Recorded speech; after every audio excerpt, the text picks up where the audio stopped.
Hey guys, welcome back to CLOWNFISH TV. This is Kneon. I'm here with Geeky Sparkles. Hello. Wow, look at the stocks. The stocks are way up. Hey, we're going to talk about Disney's movies. Their movie division, because right now everybody talks about how phenomenal Disney is doing at the studios and how 2019 was a banner year for Disney. But Motley Fool, which can't decide if it likes Disney or doesn't like. Depends who the author is. Depends on the author. They're coming back and saying that the film segment was not doing as well as people thought it was, and that 2020 is going to be pretty dire, I think, for a lot of studios. Yeah, well, 2020 we already knew was going to be it wasn't going to be as big as last year, and there's no way. No, because I mean, Disney last year they had Endgame, they had Frozen 2, they had they picked some of the biggest 90s animated films to remake. They had Rise of Skywalker, but they bring that up. The Rise of Skywalker did underperform. Everybody's like, "Oh, Rise of Skywalker broke $1 billion. It made a ton of money." It cost way more, I think, than the other ones before just to get it to that point.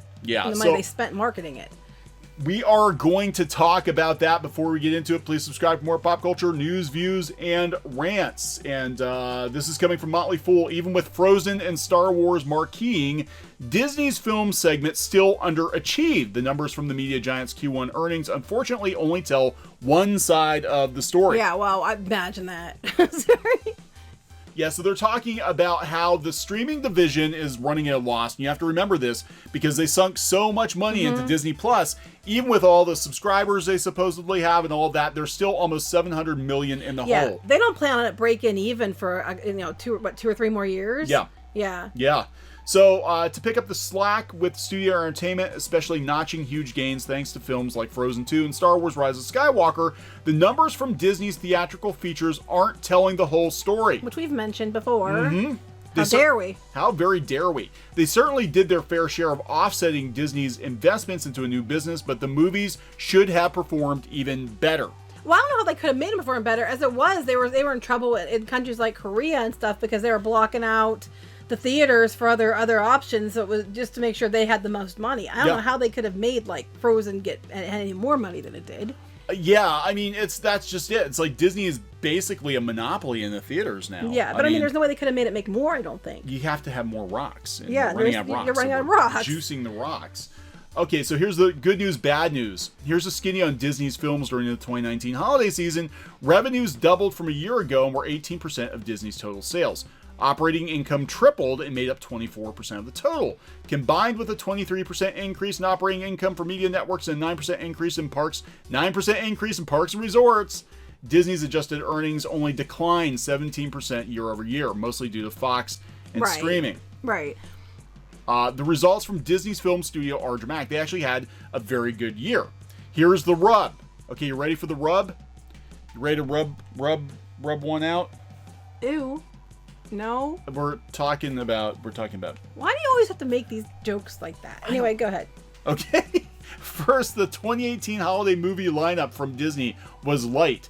That's true, because we're comparing year over year. So last year, basically, you're putting Frozen and Star Wars and Endgame against Wreck-It Ralph 2, Mary Poppins, and the Nutcracker. Oh, and then they had Wrinkle in Time. That was supposed to be huge. Wrinkle in Time. Huge. Yeah, so pitted against Frozen and Star Wars in 2019, 2018 was never going to provide a good apples-to-apples comparison. That is true. They had a lot, people forget, just a year ago they had a lot of high-profile bombs. I mean, they really did. Secondly, 2018 was only Disney. In 2019, the film studio included the acquired productions from Fox, which included Spies in Disguise, Terminator Dark Fate. Sorry about that, guys. And Ford versus Ferrari. Ford versus Ferrari won awards. Yeah, it did. It didn't do as well at the box office, though, as they'd hoped. With 2 massive blockbusters and an entire studio added to results, it should have been no surprise that 2019 was going to be better. So again, this is what we talk about. When Disney talks numbers, they always put the best possible spin. Always. On anything, Disney always puts the best possible spin. You're not even allowed to give negative news unless you first give positive news or find a positive way to spin the negative. Right. So what's going on here is they're like, look how much money we made versus last year. It's like, guys, you've doubled the amount of movies because you got Fox. And 2, the movies you put out this year were going to perform a hell of a lot better than what you had last year. Right, but so it's Terminator didn't. No, Terminator didn't. Maleficent didn't. Well, they keep blaming the Fox movies for their failure too. Like Dark Phoenix. I would say Dark Phoenix didn't. They didn't promote it hardly at all. So the results should have been even better though. Here we go. Star Wars: The Rise of Skywalker underperformed the previous 2 installments in the Star Wars trilogy. Yeah, it really did. It made a few $100 million less at the box office than many were projecting. Management said the Fox films actually lost money. Somewhat surprising given the Best Picture Academy Award nomination for Ford versus Ferrari. Like you said, they weren't promoting them. They really weren't. This is a problem Disney has been dealing with all year since it took over Fox. And they canceled a bunch of Fox movies. They did. They canceled a lot of Fox stuff. These aren't going to make money. Let's get rid of them. Let's not make Fox a scapegoat. Even some of Disney's global box office results were quite disappointing, considering that the cost to produce a film these days runs north of $100 million, or sometimes several hundreds of millions, like Star Wars, which we mentioned many times. Right, not including distribution and marketing costs. Which we keep saying, and then they had reshoots and everything else, and we keep saying this, and everybody's like, "You're full of crap because it made $1 billion." Yeah, but they spent like $600 million probably, or something like that. They don't understand. Like, people are like, this isn't like a job where you get your paycheck after taxes. Okay, this is like an actual business where you've got business expenses. Your business can bring in $1 billion a year, but if you're spending $1.2 billion to keep it running, you lost money. Exactly. It doesn't matter. But Disney always likes to be like, look at the billions we brought in revenue. But they're not telling you how much they spent to get those billions. Right. So here, Frozen 2, $1.43 billion. Rise of Skywalker, $1.06 billion, barely over $1 billion. Frozen 2 made more money than Rise of Skywalker. Right, but Frozen 2, there was some weird stuff going on with the way they were promoting it. Yep. They had that stuff with the artists they were hiring to go around and act like they were liking the when they were actually being bought off. They had the thing with Korea where they were the people in Korea were actually fighting against it because they were blocking out all their movies. 80% of the theaters were only allowed to run Frozen 2. I mean, there was some really weird stuff going on around some of these films to get these totals. Yeah, so and that's why people are like, why do you always think that Disney is up to no good or these studios are up to no good? You don't understand how important the film division is to Disney. Yes, if they could throw a couple $1 million at people to go slam YouTubers or go, try to disparage people who put down Star Wars because it might make them $20 or $30 million extra in ticket sales, they're absolutely going to do it. And it's not just Disney. I mean, it's just movie studios in general. That's why we keep seeing the media, pandering to these studios so much.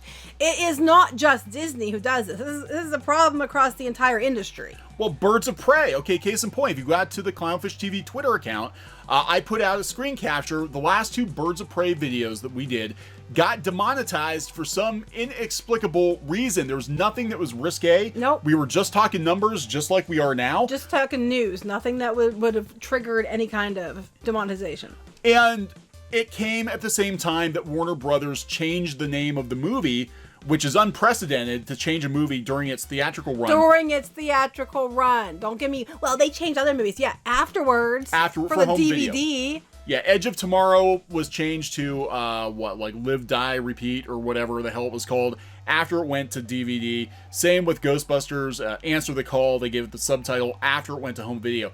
I can't remember a time ever that they have changed a movie after, during its initial theatrical run. So Warner Brothers clearly is desperate right now to make revenue off of the Birds of Prey movie. So yeah, would they spend the time, the effort, the money to send trolls out to try? Yeah, absolutely they would. Yeah, the companies have gotten caught for doing this. They've gotten caught. Yeah. Monsanto. Yeah. Monsanto Disney got caught with influencers on Frozen too. Yep. So, but again, they want to show you Spies in Disguise. I even forgot that was the thing.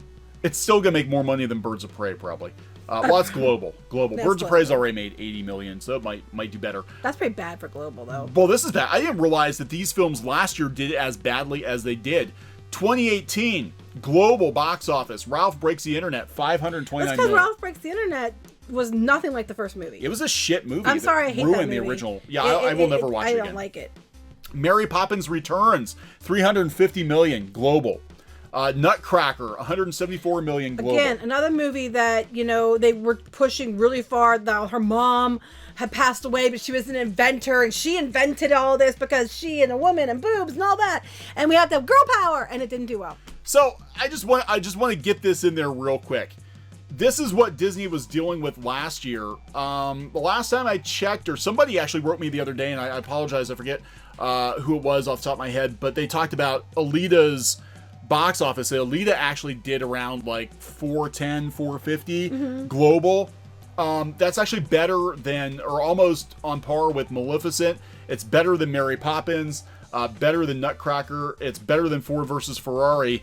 But they're like, oh, Alita lost money. Yeah. Well, how much did it cost? Well, that's it. I think it was pretty expensive. You have to look at that because it's not just about the box office, guys. There's about the marketing expense, the filming expense, all this expenses. Like you said, with any business, you have to take your expenses first, subtract it from your total, and that's what you actually have left over. Yeah. So here we go. Not firing on all cylinders yet. Again, this is coming from Motley Fool. With double the films and hype, it's thus disappointing that the studio entertainment division at Disney wasn't able to pull more weight than it did this past year. An identity crisis at Star Wars parent Lucasfilm needs to be addressed. It's possible the old Fox studio and Disney are cannibalizing box office tickets from each other. We mentioned it before. They kind of like are Disney, Marvel, Star Wars, between the three, and now Fox. They're eating each other because there's only so many spots you can release movies. Yep. And when you own almost all the movies, they're going to hurt each other. Yeah, plus, they're focusing so much on streaming. All these companies are, most people have massive TV set, surround sound in their home. Why are they going to go out and pay $10 minimum a ticket to go watch a shit movie when there's infinite entertainment at home? They can watch it at home. We prefer to stay home and watch stuff at home instead of going to the theater all the time. Except for Sonic. We're going to go see Sonic. So they have no doubt the kinks will get massaged out. They're gonna Sorry. Rub that out. Rub the kinks up. God, they keep setting you up. Stop setting him up. Do not encourage him. CEO Bob Iger indicated on the last conference call that Star Wars is taking a silver screen hiatus, except for the Baby Yoda movie. Now there's a rumor that Baby Yoda, they might be doing a Mandalorian movie now because it's really popular and they can squeeze that, get some more money out of that one. Choose that Baby Yoda.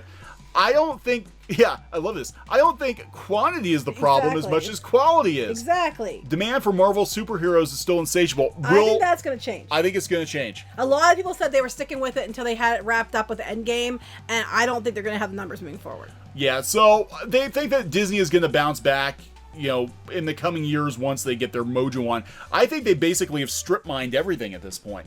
And other people are like, the 2020 box office is going to be bad because there's no massive marquee gotta see it movie. Wonder Woman. Well, Wonder Woman. They said, basically they're going to bank on Wonder Woman and James Bond, but James Bond's already getting a bad rep because a lot of the drama because politics of what's going around on with that. Because that we have to ruin everything before it comes out with politics. Yeah, they're thinking James Bond and Wonder Woman Save the Day. What else is coming out? Oh yeah, Top Gun. Tenant's Ghostbusters. Ghostbusters Minions. is coming out. Minions might do well. Ghostbusters, Venom 2, Quiet Place sequel. Yeah. And then Coming to America. Why do we need another Coming to America? Why? Coming to America again. Oh yeah, Black Widow and the Eternals. I don't know. I haven't seen enough about Eternals. Jungle Cruise I'm very excited about. I don't think it's going to do really well, but I'm really excited about it. And Mulan, that's coming out too. But we've seen, people are tired of these live action versions. They're getting tired of it. Now I think Mulan would appeal to me more than you because I actually watch Chinese dramas and Korean dramas. That's what it looks like. It doesn't look look period like drama. Yeah, it doesn't look. I love Crouching Tiger, Hidden Dragon, but I can't picture a Disney-fied version. There's no dragon now. There's no dragon. The dragon is really hidden. He's really hidden. Mushu is really hidden in this. Yeah, he's hidden movie. So well he's not going to be in it. They said that this year Hollywood's really concerned. We saw Birds of Prey misfire, but Bad Boys for Life is doing good. 1917 is doing good. People are they're concerned. They think the box office is going to be bad. There's no major, there's no Avengers, there's no Star Wars. Again, Black Widow might do okay. Do you know what would save the box office? If they just put out good movies that are good movies that aren't, based on agenda or don't have a whole shit ton of, politics behind them, and just made good characters and good movies and tried some new things, and I think that they would do much better in the box office.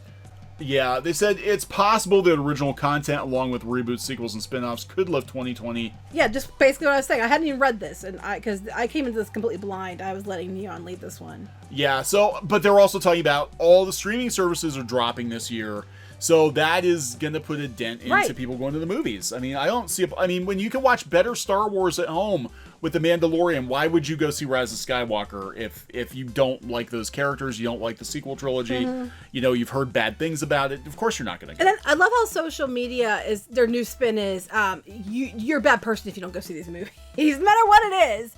It's like, well, why do some people not like these movies? It's like, well, you don't have to go. People are allowed to have a choice of whether or not they go. They don't have to give you their money just because you said so.